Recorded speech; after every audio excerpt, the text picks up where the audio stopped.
ध्यान 4 में भागता रहे, 200 में भागता रहे। जैसे भारत के कलयुगी राजाओं का ध्यान 2 मेनी क्वींस में भागता रहा, तो उसे योग नहीं कहेंगे। क्या कहेंगे? भोग या योग? भोग ही है। एकाग्र हो जाए, हिले ही नहीं। किसमें एकाग्र हो जाए? कौन एक? एक ही सत्य है, दूसरा कोई सत्य है ही नहीं। तो एक क्या बिंदु सत्य है? निराकार ज्योति बिंदु, उसको कहें सत्य है। अरे वो सत्य धाम का वासी है, सत्य धाम का वासी है, तो क्या असत्य दुनिया में नहीं आता है? आता है ना।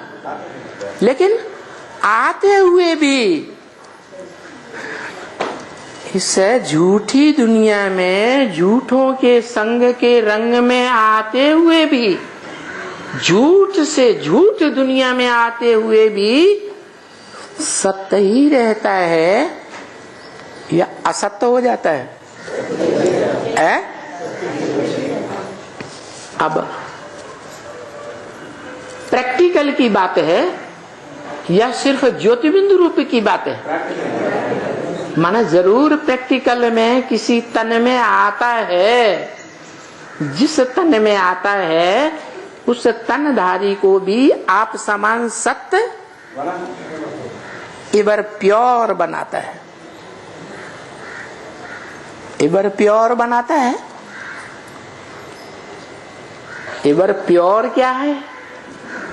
इवर इम्प्योर क्या है? 2 प्रकार की आत्माएं होती हैं। एक परम पवित्र, उसको कहते हैं अक्षर, कभी क्षरित न होने वाली। और दूसरी आत्मा ऐसी होती है जो क्षरित होती है, क्षीण होती है, पतित होती है, नीचे गिरती है। तो अक्षर एक है और क्षर अनेक है। 500-700 करोड़ मनुष्य आत्माएं सब क्या हैं? क्षर हैं, क्षरित होने वाली है, पतित होने वाली है। और एक अक्षर है। इस संसार में भी आता है, पतित से पतित दुनिया में आता है कलयुग के अंत में, तो भी प्रैक्टिकल में ये पार्ट बजा करके दिखाता है कि वो अक्षर ही रहता है शरीर के साथ। यादगार क्या है? उसकी यादगार सार्वभौम है। सारी भूमि पर खुदाइयों में उसकी यादगार मिली है। शिवलिंग, उसकी यादगार शिव के मंदिरों में और देवताओं के मुकाबले सबसे जास्ती है।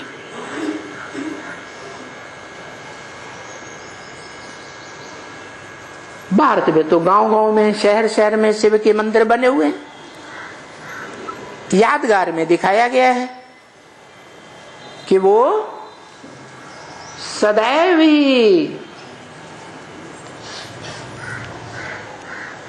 जलाधारी में वास करता है।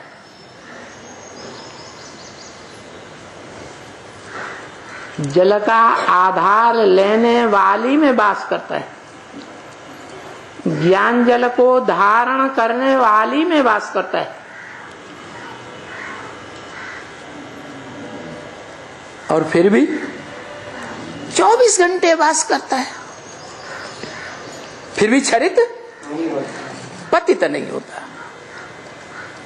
ये सिर्फ बिंदु की बात नहीं है। जो इब्राहिम, बुद्ध, क्राइस्ट, गुरु नानक सभी धर्म पिता हैं, निराकार को याद करते हैं, निराकार को भगवान मानते हैं, वो तो इम्प्रैक्टिकल बात है। प्रैक्टिकल में इस षष्ठी पर आकर के कोई मुकर्रर रथ के द्वारा वो परम पवित्रता का पाठ बजा के जाता है, तब यादगार बनती है। यादगार कब बनती है? जब कोई ने प्रैक्टिकल पार्ट बजाया हो तो यादगार बनती है। तो बताया कि ये जो मन मना भव कहा है गीता में, और नाम दे दिया है कृष्ण का। किसका नाम दे दिया? कृष्ण का। कृष्ण माने आकर्षण करने वाला। कृष्ण माने आकर्षण करने वाला। अब बताओ, आकर्षण करने वाला जो खींचने वाला है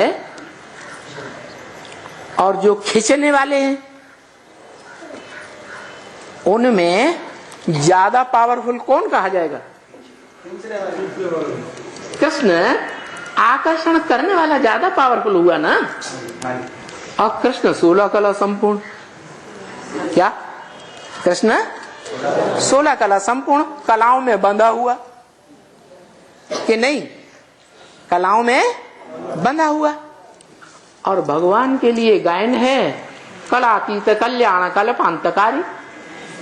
वो तो कलाओं से परे है, ज्ञान सूर्य है।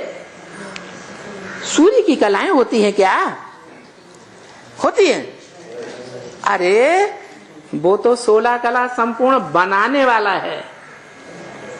क्या? नर को नारायण बनाने वाला है। तो बनाने वाला जो रचयिता है वो ज्यादा पावरफुल हुआ या 16 कला संपूर्ण बनने वाला ज्यादा पावरफुल हुआ? है बनाने वाला ज्यादा पावरफुल हुआ। तो कृष्ण को ये टाइटल कैसे दे दिया? क्या? कि भगवान है। क्या है? भगवान है।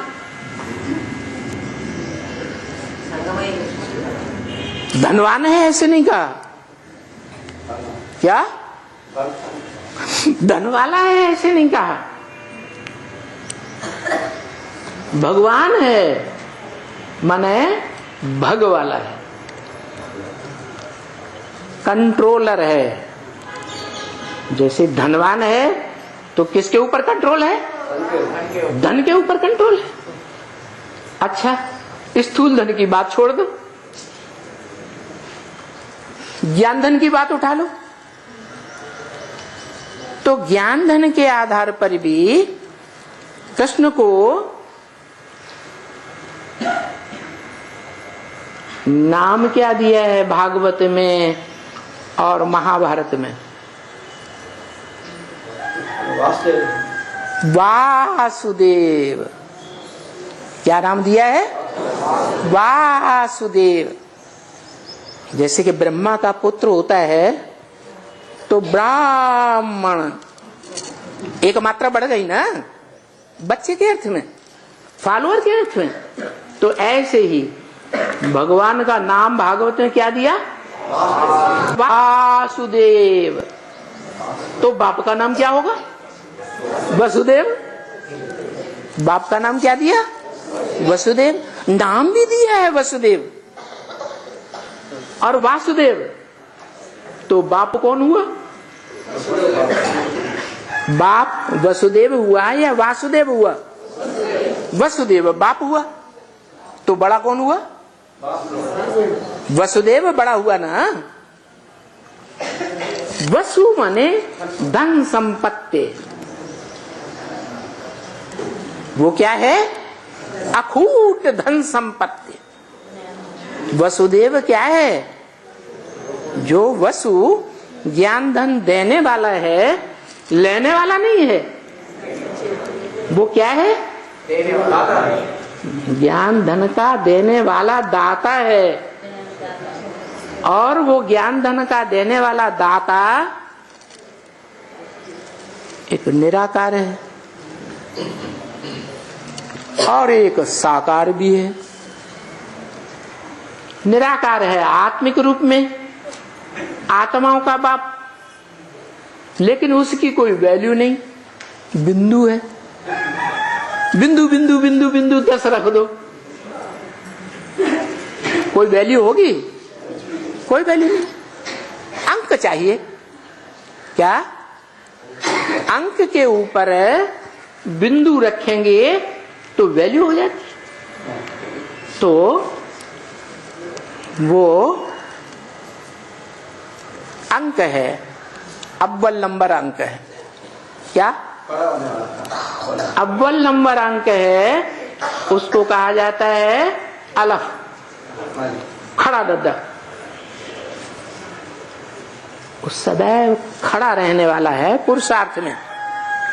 क्या माया कितना भी पुरुषार्थ की परीक्षा ले, लेकिन वो पढ़ने वाला गिरने वाला नहीं है।